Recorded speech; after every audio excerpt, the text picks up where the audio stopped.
અને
જતી રહેશે એટલે ઊભા નથી થતા, પણ મનમાં ઈચ્છા છે નાચવું જ છે તો પ્રેમથી ઊભા થઈ અને મનથી બધોના આંગણે આજે નાચજો.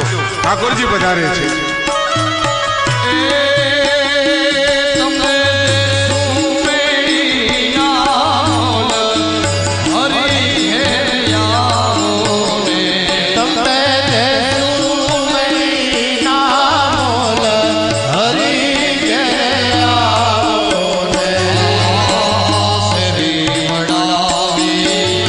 સજ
કૃષ્ણ કનૈયા લાલ કી જય. બેસી જાઓ.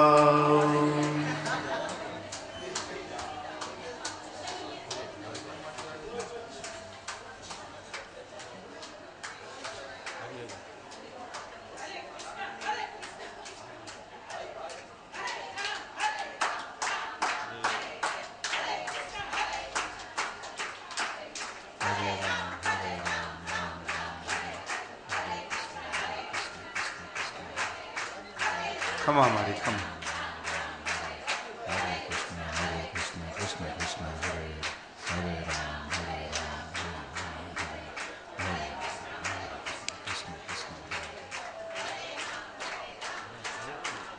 કૃષ્ણ કનૈયા લાલ કી.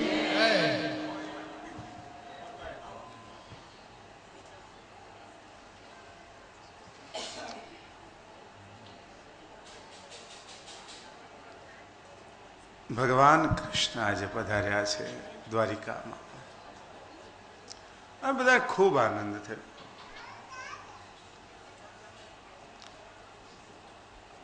અને દ્વારિકામાં પધારે ભગવાન પછી આનંદ હોય ને, રાણીઓ નાચતી હોય. ભગવાનની કેટલાય સમયથી વાટ જોતી એ બધી.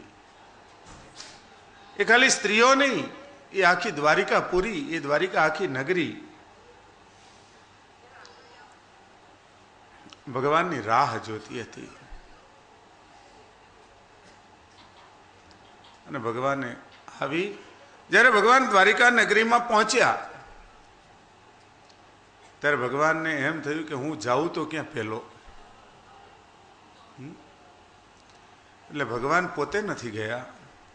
ભગવાને પોતાના શંખનો નાદ કર્યો અને એ શંખના નાદને સાંભળી અને બધી જ રાણીઓ આજે ભગવાનના સ્વાગત કરવા માટે હાથમાં બધા થાળ લઈને આવી છે. આખી દ્વારિકા નગરીને સુંદર મજાના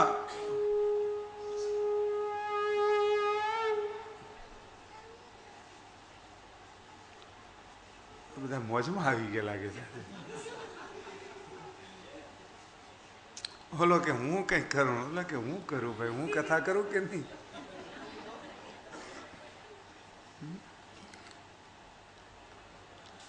એમ કહેવાય ને કે બધા સ્વાગત માટે આમ થાળ લઈ લઈને નીકળ્યા ને બધું થયું, ગીતો ગવાના ને પછી ઓલાને યાદ આવ્યું કે અરે શંખ તો રહી ગયો, લા હું શંખ લઈને જવું. તો ભાઈ શંખ લઈને આવ્યા, શંખ વગાડ્યો. ભગવાનના દિવ્ય સ્વાગત કર્યા છે. કથાઓ ઘણી બધી છે કહેવા જેવી. ઘડિયાળના કાંટા ફરતા રહે છે. ભગવાન 6 મહિના દ્વારકામાં રહ્યા છે. ત્યાં પાછા ભગવાનને સમાચાર મળ્યા કે ઉત્તરાના ગર્ભમાં જે બાળક હતો એ બાળકનો જન્મ થયો છે. ભાગવતની વાત છે. એટલે પાછા ભગવાન પરીક્ષિત મહારાજને જોવા માટે, એમને રમાડવા માટે હસ્તિનાપુર આવ્યા છે. અને એ સમયે ભગવાન આવે તદપૂર્વે યુધિષ્ઠિર મહારાજે પરીક્ષિત મહારાજના નામકરણ સંસ્કાર કર્યા છે અને જ્યોતિષના જોશ બતાવ્યા છે. એમાં પહેલું નામ એમનું પાડ્યું છે કૃષ્ણ રાત. પરીક્ષિત મહારાજનું પ્રથમ નામ પાડ્યું કૃષ્ણ રાત. ભગવાને એની રક્ષા કરી એટલા માટે એનું નામ કૃષ્ણ રાત. પછી બીજું નામ પરીક્ષિત મહારાજનું રાખવામાં આવ્યું છે પરીક્ષિત. જેવા પરીક્ષિત મહારાજના જન્મ થયા એવા જ પરીક્ષિત મહારાજની જે આંખો છે ચારે બાજુ ગોળ ગોળ ફરી રહી છે. પરી એટલે ચારે બાજુ અને ઈક્ષિપ એટલે જોયું.